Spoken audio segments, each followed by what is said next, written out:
It's not necessary to react.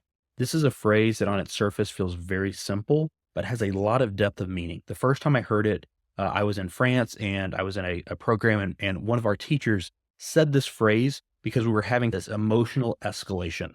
And she said in the most calm and sincere voice, it's not necessary to react.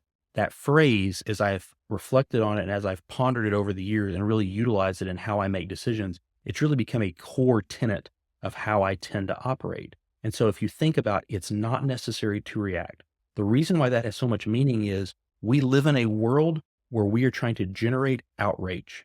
We're trying to generate frustration because if I can frustrate you, then I can get you to act or respond in some way that may not be the way that your logical brain would have liked. It's not necessary to react gives you the permission to say, just because someone said something does not mean I have to have a response that's of equal or greater emotional intensity. I can step back and say, that is your truth, or that is your opinion. Any of those spots can tend to defuse a situation. And so it's not necessary to react. Gives me the permission to know that just because someone is trying to engage with me does not mean I have to respond. And I can just let that email exist. I may not have to respond to that at all. I can just allow it to be because it's not necessary to react.